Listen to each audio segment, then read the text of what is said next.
मिनल मोमिनीना रिजालुन सदक़ू मा अहदुल्लाह अलैहि व मिनहुम मन क़ज़ा नहबहु व मिनहुम मन यंतज़िर व मा बदलू तब्दीला सदक़ल्लाहुल अलीयुल अज़ीम। नारे तकबीर। जज़ाकल्लाह। बहुत सख्त दिन है ना। सुबह से जहाँ जाओ एक ही खबर। और वाकई मोमिन के तो दिल भी दुखे हुए, कितने बड़े शहादत, इतने बड़े सानिहात, इतना बड़ा अटैक, इतना बड़ा हमला सब। हम भी जा रहे हैं, सुबह से मुख्तलिफ प्रोग्राम करते चले आ रहे हैं। अभी यहाँ पहुंचे तो हर जगह सोशल मीडिया पे इधर उधर दोनों तरह के तज्जिए। हमारे बिरादरान अहले सुन्नत बल्कि ज्यादा फिक्रमंद हैं। मैंने उनको देखा, उनके मुफ्तियों को, उनके उलमा को मेरे साथ इस प्रोग्राम में आज दिन रहे वो, तो मैं हैरान हो रहा था कि वो इतनी पॉजिटिव बातें कर रहे थे, इतनी पॉजिटिव बातें कर रहे थे। और उसके मुकाबले में हमारी सफों के कुछ मुनाफिकीन, कुछ बेशऊर लोग। यानी मुझे हैरत होती है जब कोई अपने शख्स अपने नाम के साथ लिखता है सैयद, और फिर उसके बाद मजलूमों के खिलाफ बात करता है, अपने आप को अहले बैत से वाबस्ता करे, और फिर उसके बाद जालिम की हिमायत में बातें करे। डूब मर जाओ। ऐसी जिंदगी से मौत अच्छी। बहुत बुरा हुआ, बहुत गलत हुआ। इतना बड़ा अटैक, इतनी बड़ी फौजी क़यादत शहीद हो गई, इतनी जगह नुकसान, दर्जनों लोग शहीद हो गए, सैकड़ों लोग जख्मी हो गए। कितनी बड़ी तकरीबात, बिल्डिंगें तबाह कर दी गई। यही है ना मसला। क्या हुआ? क्या नतीजा निकला? जो इतने अच्छे से कह रहे थे हम ये कर देंगे, क्या हुआ? यही है ना। यही हो रहा है ना सुबह से। अपने लोगों की बात भी कर रहा हूं, दूसरों की नहीं बात कर रहा। मैंने मिसाल दे दूंगी अपने लोगों की। किससे ज्यादा मुझे मिलता है यहाँ। हम यकीन वाले लोग हैं, हम शक वाले लोग नहीं है। हमने शक की हालत में काम नहीं किया। करबला को पूरा तो कोई भी नहीं समझ सकता। जितना थोड़ा सा समझा है ना, उतना बता रहा हूँ आपको। जितना इस जिंदगी में समझा है, खुदा का शुक्र है। मैं कह रहा था, लोगों से भी कहता हूँ कि बस एक ही दुआ किया करो कि अल्लाह आखिरी सांस तक साबित कदम रखे। अब वो जमाना आ गया ना कि मुसीबतें देखेंगे, लोग कहेंगे अब क्या होगा। क्या हुआ? कितने जवाब दिया? कुछ नहीं हो सका, ये नहीं हो सका, वो नहीं हो सका। ये आज की बातें नहीं। तवज्जो से, ये आज के जुमले नहीं। पढ़ो तारीख। इमाम हुसैन शहीद हो गए, मुख्तसर सी जमात शहीद हो गई। आले रसूल के जो अफराद वहां मौजूद थे मार दिए गए, घरों को लूट लिया गया, खेमे जला दिए गए, बेघर कर दिया गया। दुनिया का मोअज़्ज़िज़ तरीन खानदान। सोचिए हुसैन। कौन हुसैन? अली और फातिमा का बेटा। कौन हुसैन? मोहम्मद अरबी का नवासा, पैगंबर का नवासा, खदीजतुल कुबरा का बेटा, वो हुसैन। मामूली बात है। हुसैन से कीमती कोई जान है अभी? हो सकती है दुनिया में कोई हुसैन से कीमती जान? सब शहीद हो गए, खत्म कर दिए गए। और आज भी की जबान जो बोली जा रही है, उस जमाने में बोली जा रही थी। देखा, हम मना करते थे ये ना करो। हमने मना किया था, इसका फायदा कुछ नहीं। अब क्या हुआ? ये तो कोई खत्म कर दिया, मार दिया, सबको खत्म कर दिया, कत्ल कर दिया। पढ़ लीजिए तारीख, यही लिखा हुआ है। बड़े मुफ्ती, बड़े दानिशवर उस जमाने में यही बातें करते थे कि क्या फायदा हुआ। लेकिन कई बार आपकी खिदमत में अर्ज कर चुका हूं कि कौमों की तारीख, कौमों की सरनविश्त, कौमों की दास्तान चंद दिनों में नहीं लिखी जाती, चंद महीनों में नहीं लिखी जाती, चंद सालों में नहीं लिखी जाती, सदियों पर मोहित होती है। सदियों पर मोहित है ये। किसी कौम को जब अल्लाह इम्तिहान में डालता है तो 10, 20, 30, 40, 50 साल के लिए नहीं, कई सदियों तक उनके इम्तिहान चलते हैं। क्या तशय्युअ अब तक इम्तिहान से निकल पाया? मौला के जमाने से लेके आज तक इम्तिहान जारी। पीछे हटे हम? नहीं हटे। खड़े हैं ना। करोड़ों लोग कत्ल हो गए। तो आज कितनी कीमती जाने गई। कितने सदमे देखे उस बूढ़े शख्स ने, रहबर ने इस कुछ ही अर्से 2-3 साल में। लेकिन खड़ा है ना हमारा रहबर। हिम्मत देने के लिए है ना हमें कुछ नहीं मालूम इससे आगे बढ़कर क्या हो जाएगा। जब हम सुबह देखें तो इससे आगे भी हो सकता है, उससे भी आगे। क्या करें? खत्म मुकावेमत, रेसिस्टेंस खत्म, अफराद के जाने से तहरीक खत्म, अफराद के जाने से इनकलाब खत्म, अफराद के जाने से साम्राज्य के खिलाफ जिद्दोजहद खत्म। ये तशय्युअ है, ये हुसैनियत है, ये लब्बैक या हुसैन है, ये नारे हैदरी है, ये है शहादतों का रास्ता, करबला। ये सब है। कहाँ गया सब? किधर गया सब? इस्तिकामत का ज़माना, साबित कदम। मौत आएगी आ जाए। अब कोई रास्ता नहीं हमारे पास, दो में से एक रास्ता इख्तियार करने के सिवा। बस ये ईरान पर हमला नहीं हुआ, ये पूरी दुनिया की मुकाविमत की तहरीकों पर हमला हुआ है। उन्हें मालूम है कि सर काट दिया जाए तो जिस्म बेकार हो जाता है, इसलिए उन्होंने सर पे हमला किया, हेड पर, कि इसे काट दिया जाएगा, जिस्म खत्म हो जाएगा। हाथ, पैर, बाजू, उंगलियां सब बेकार। समझ में आ रही बात? ये वो खेल हुआ, अटैक हुआ, खत्म हो जाएगी तहरीक, मर जाएगी तहरीक, मुकाविमत खत्म हो जाएगी। नहीं, ये शहादतें और आगे के बड़े इनकलाब का पता देती है। शायद एहतियातन लगा रहा हूं, वरना मेरा यकीन है कि यही वो मार्का है जिसमें छांटी कर रहा है जमाने का इमाम कि कौन इस काबिल है कि मेरे लश्कर में आएगा। लब्बैक या हुसैन, लब्बैक या हुसैन, लब्बैक लब्बैक। तो अजीजों, समझ में आ रही है? यही वो वक्त लोग हज कर रहे थे, तवाफ कर रहे थे, उन्हें मालूम नहीं था कि हुसैन के साथ हज गया, हुसैन के साथ काबा गया। वो चक्कर ही लगाते से मुझे डर लग रहा है कि कहीं ऐसे ही जमाना तो नहीं आ गया कि यजीद हमलावर हो चुके और लोग कह रहे हमारा मसला नहीं है, ये हमारा नहीं है, मकामी मसला है, उनका झगड़ा हम क्यों पड़े इसमें। मुझे ऐसा डर लग रहा है कि वही जमाना तो नहीं आ रहा है कि हमारा मसला नहीं है, हम गैर जानिबदार। सुनिए गैर जानिबदारी की कहानी तवज्जो से बेटा। मैं बात वो करना चाह रहा हूँ कि आपके पास दलाइल भी महफूज रहे। ईरान तो दुश्मन है ना, खुला दुश्मन। 45 साल से इनके मुकाबले पर खड़ा है, 46 साल से खड़ा है। दुश्मन है ना, बाकियों से तो दोस्ती थी। उनसे क्या झगड़ा था? उर्दून जो रास्ते में इंटरसेप्ट करता है उन ड्रोन्स को जो ईरान मारता है। उर्दून ये बैतुल मुकद्दस किससे छीना था इस्राइल ने? याद है? भूल गए हो? इसी उर्दून से ये बैतुल मुकद्दस इस्राइल ने जंग के जरिए से छीना था। 66 ये वो जमाना है, 67 में उससे छीना।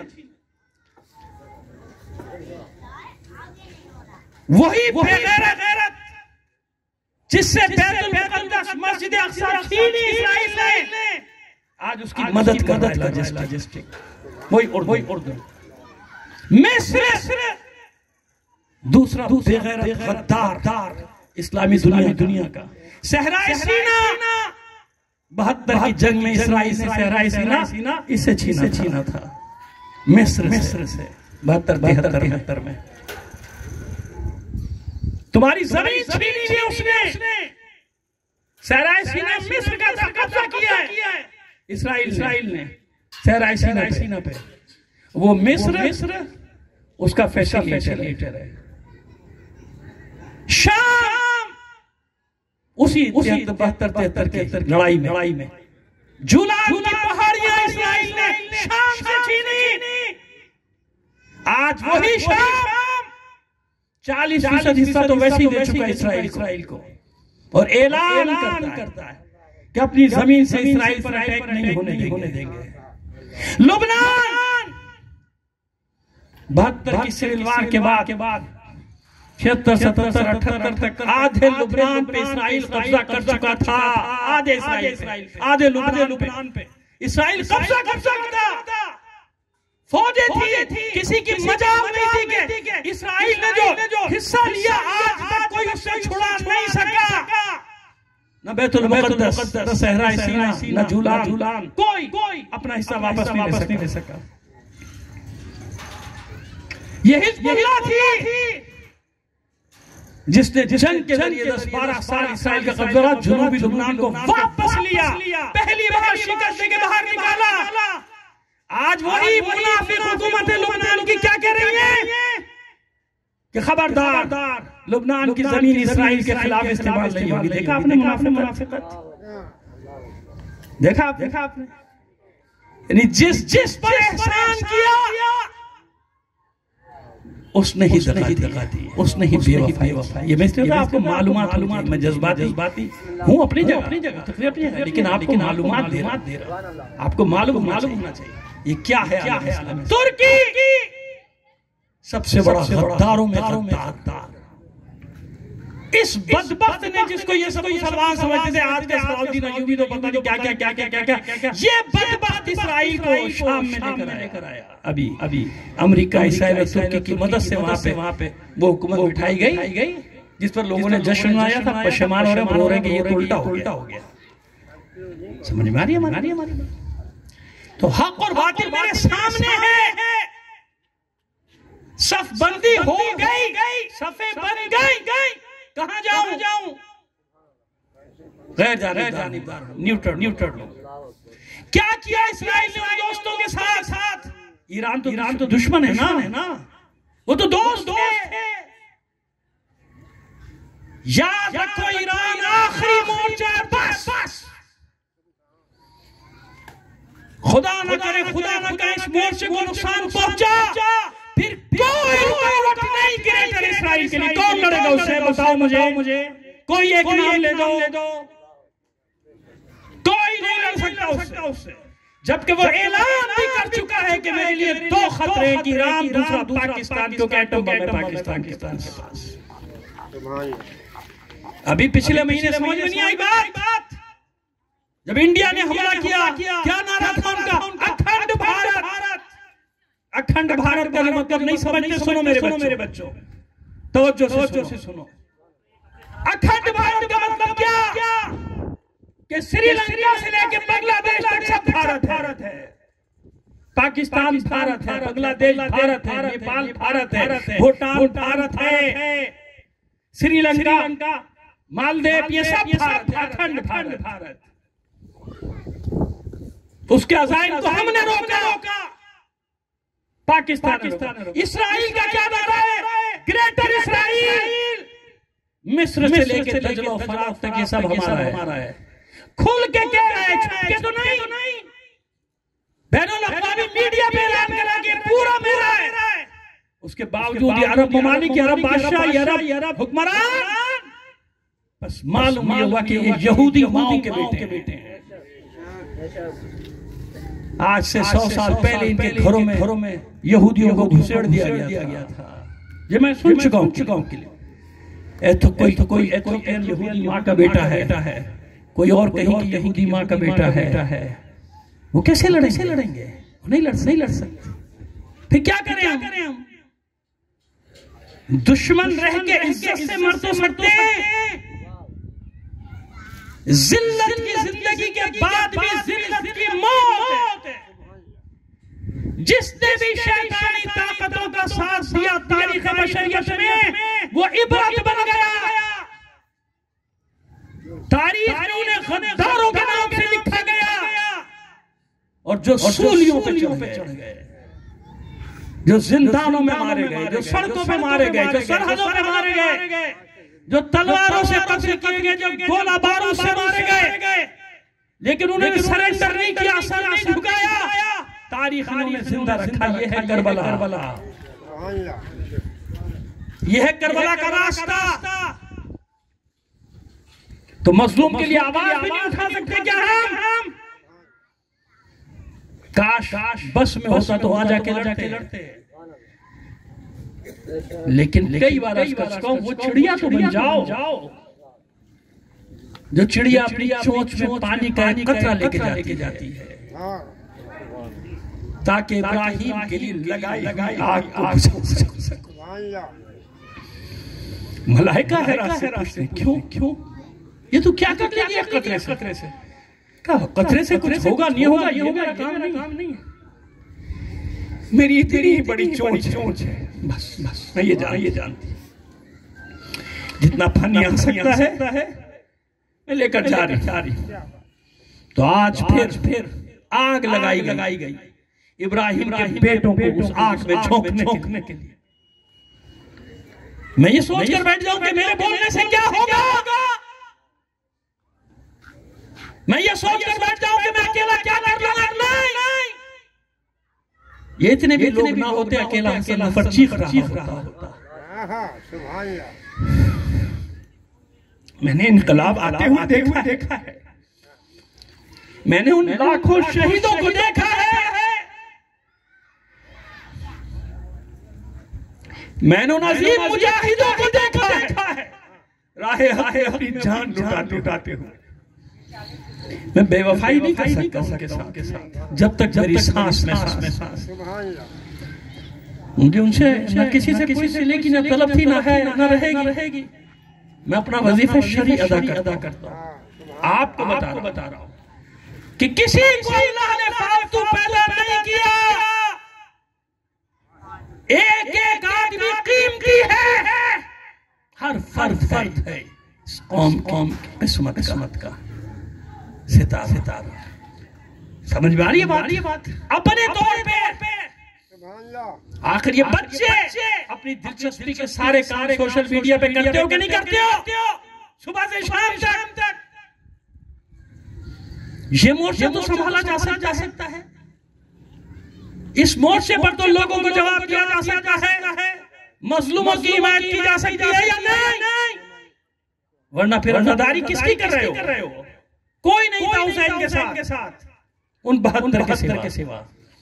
वो भी यही दुनिया थी जो आज की दुनिया है। या यजीद के साथ खड़े थे या कहते थे हम गैर जानिबदार हैं। सब या यजीद के साथ थे या गैर जानिबदार। तो गैर जानिबदारों के लिए कोई गुंजाइश है? कोई माफी है? अभी ज़ियारत वारिसा पढ़ रहे थे, कल भी पढ़ी थी शब जुमा। लानल्लाहु उम्मतन क़तलत का वलानल्लाहु उम्मतन ज़लमत का लानल्लाहु उम्मतन समिअत बिज़ालिक फरज़िया। उन पर भी लानत है जो खामोश थे। हमें उसका मिस्दाक़ नहीं बनना। अली के शियो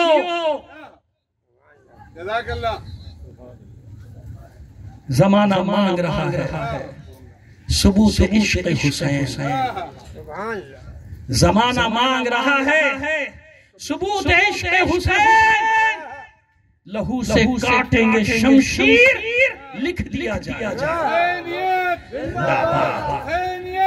जिंदाबाद मुर्दाबाद।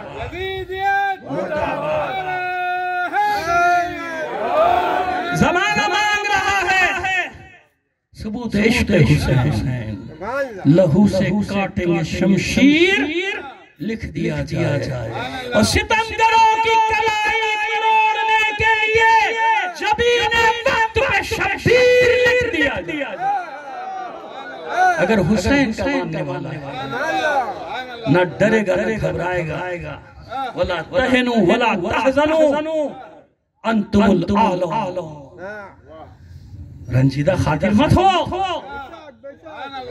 हौसले मत तोड़ो अपने। ये सोचो कि इससे बड़ी भी मंजिल आई तो तय करेंगे, उसके इश्क में तय करेंगे जिसके आने का इंतजार है। अगर सच्ची आशिक हो तब वो मंजिल आ गई, अब वो जमाना आ गया। मुझे नहीं मालूम कमर जलाली ने किस ख्याल के तहत वो शेर कहा होगा उस्ताद साहब ने, मगर मैं इसको हमेशा इमाम ज़माना के लिए पढ़ता हूँ। किस तरह तय की है मंजिल, इश्क की हमने न पूछ, किस तरह तय की है मंजिल, इश्क की हमने न पूछ। थक गए जब पाँव तेरा नाम ले लेकर बस।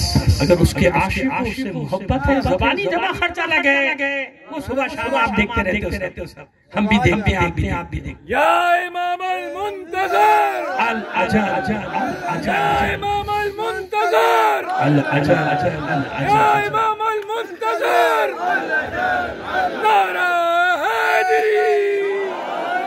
बस इस बात को याद लौ लगाए रखो अपने इमाम जो दुआ पढ़ सकते हो पढ़ो।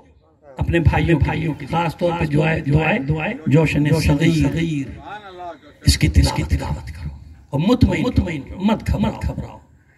अपने दिलों को छोटा न करो। दुनिया खत्म नहीं हुई, अभी इमाम नहीं आया। दुनिया जब खत्म होगी जब इमाम आएगा। वो हमारा सालार है, वो हमारा सैयद है, वो हमारा रहबर है, वो हमारा नजात दहिंदा है। नहीं बैठते। मैंने कहा ना, इससे बड़ी आफत के लिए भी तैयार हो। इससे बड़ा भी हो सकता है सुबह उठो ना मालूम क्या खबर मिले। कोई मसला नहीं। छोड़ दे रास्ता, हक को छोड़ दे, हक को छोड़ दे। नहीं छोड़ सकते हम जब तक के रूह और जिस्म का रिश्ता बाकी। और दुआ किया माबूद हक पर मौत दे। आखिरी सांस तक यकीन हमारा रहना चाहिए कि हम हक पर हैं।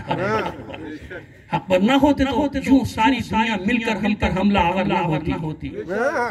आपने देखा नहीं, हनूद यहूद नसारा मुशरिकीन मुल्हिदीन मुनाफिकीन सबने मिलकर हमला किया। सबने एक दूसरे के हाथ में हाथ डाला, कोई परवाह नहीं। अली वाले को कोई परवाह नहीं। अली वाले खड़े कुछ भी हो सकता है, हम उसका सामना करने के लिए तैयार है। आखिरी सांस तक मर जाएंगे ना, वैसे भी मर जाएंगे कि कम से कम अपने रब की बारगाह में सरफुरू जाएंगे, अपने मौला अली की बारगाह में सरफुरू जाएंगे, हुसैन के सामने सरफुरू जाएंगे। मौला हमने किसी यजीद के सामने सर नहीं झुकाया। हमने किसी फिरौन वक्त के हाथ में हाथ नहीं दिया। हक पर है, यकीन है ना। ये मैं आपसे नहीं कह रहा, ये शहजादे अली अकबर ने सिखाया कि हम हक पर हैं। ये शहजादे ने हमें सिखाया कि हम हक पर हैं। जब अपने बाबा से पूछा, बाबा हक पर है ना? देख रहे थे ना एक बार लाशों हुसैन उठा रहा है। मैं रहबर की मज़लूमियत देखकर सोचता हूँ कि ये तो गैर मासूम है। कैसे दुख इसने देखे। मुस्तकिल चंद वर्षों में इसने कैसे दाग उठाए रहबर गैर मासूम। फिर मैं सोचता हूँ हुसैन की मज़लूमियत क्या हो। वो हुसैन की मज़लूमियत पे उसका बेटा भी अजीब कैफियत है अकबर की अपने बाबा की हालत को देख। उस आलम में पूछा, बाबा पर है ना? हुसैन ने सीने से लगा के कहा, हाँ बेटा क्यों हक पर है। अल्लाह और उसका रसूल जानता है कि हम अली अकबर कहते फिर क्या परवाह। कोई भी मुसीबत आ जाए फिर कोई परवाह नहीं। सबसे बड़ी बात है कि हम हक पर हैं, बस। उसी अली अकबर का लाशा हुसैन से उठाया नहीं गया था। नहीं उठाया 2-4 दिन खत्म करता हूँ बयान। काश जो मैं गुफ्तगू कर रहा था इसके रिकॉर्डिंग का इंतजाम होता ताकि पूरे पाकिस्तान में फैल जाते हैं। हम लोग फालतू चीजें तो बहुत फैलाते करते, लेकिन बहरहाल दिल चाहता था कि सारा मैसेज पहुंचे, सबको हौसला मिले, मोमिनीन को पूरे पाकिस्तान में पूरी दुनिया में हौसला मिले। घबराना मत, डरना। अंतुमुल आला, अल्लाह ने तुम्हें आला बनाया, अल्लाह ने तुम्हें बरतर बनाया। बिल्कुल मत घबरा, बिल्कुल मत परेशान। बस यही अली अकबर जब घोड़े से गिरा था ना, तो घोड़े से जो भी मुजाहिद गिरता था ना, वो आवाज देता था, या मौला हो अदरिकनी, मौला मेरी मदद करे। लेकिन जब अली अकबर घोड़े से गिरे थे ना, तो मदद के लिए बाबा को नहीं पुकारा था। गिरते गिरते आवाज दी, या बताओ अलैका मिन्नी अस्सलाम, ए बाबा अली अकबर का आखिरी सलाम। मदद के लिए इसलिए नहीं पुकारा था क्या देख रहे थे सुबह से लाशें उठाते कि कमर खम हो गई। लेकिन फिर उसके बावजूद आलम यह था कि जब हुसैन ने आवाज सुनी, कानों में आई, हुसैन तेवरा कर चलती रहती गिर पड़े, यानी एक चक्कर आया और गिर पड़े, फिर खड़े हुए। और उसके बाद एक आवाज दी थी मख्तल का रुख करके, या बुनैया अला दुनिया बअदक अल-वफा, ए मेरे बेटे तेरे बाद जिंदगानी पर खाक। ये अली अकबर का दा, ये शबीह पैगंबर का दा। बड़ी मुश्किल से हुसैन पहुंचे थे। 2-4 जुमले मकसद है मेरा पहुंचाना, बड़ी मुश्किल से अली अकबर के सरहाने पहुंचे थे, और रमक़े जहां बाकी थी, सर उठा के ज़ानों पे रखा था, रुखसारों पे रुखसार रखे थे। गुफ्तगू हुई। जब अली अकबर ने कहा, बाबा बहुत अज़ियत में हूँ, नेज़े की अली टूटकर कलेजे में रहे। अब देखिए हुसैन अली अकबर जैसा बेटा, ये इम्तिहान भी लेगा बेटा, हुसैन ये इम्तिहान भी देगा। जलती रेत पर लेटा दिया, दोनों जमीन पर, एक हाथ अली अकबर के सीने पर, और दूसरा हाथ कलेजे में बर्छी का फल खींचने के लिए। अल्लाह अकबर कह के जब बर्छी का फल खींचा था, तो जवान का कलेजा साथ आ गया। कलेजा निकला, अली अकबर का दम निकल गया। हुसैन से लाशा नहीं उठाया गया था, आवाज दी थी, अतफाल बनी हाशिम आओ मेरी मदद करो।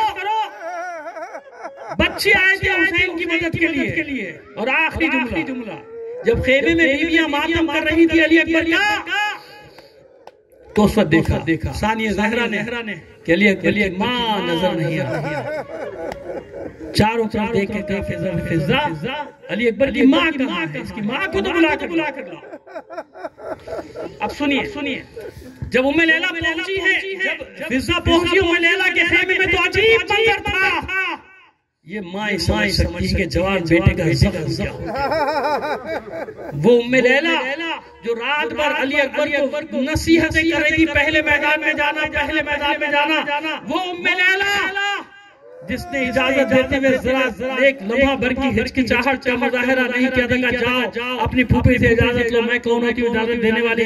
लेकिन जब अली अकबर का लाशा आया था, तो उम्मे लैला की हालत ये थी कि फिज़ा जब खेमे में दाखिल हुई, तो क्या देखा था कि उम्मे लैला कभी खेमे के एक सुतून से टकराती थी, कभी एक सुतून से टकराती थी, और चिल्लाती जाती थी, लोगों मुझे खेमे का दरवाजा नजर नहीं आता, मुझे रास्ता बताओ, मुझे अपने अली अकबर के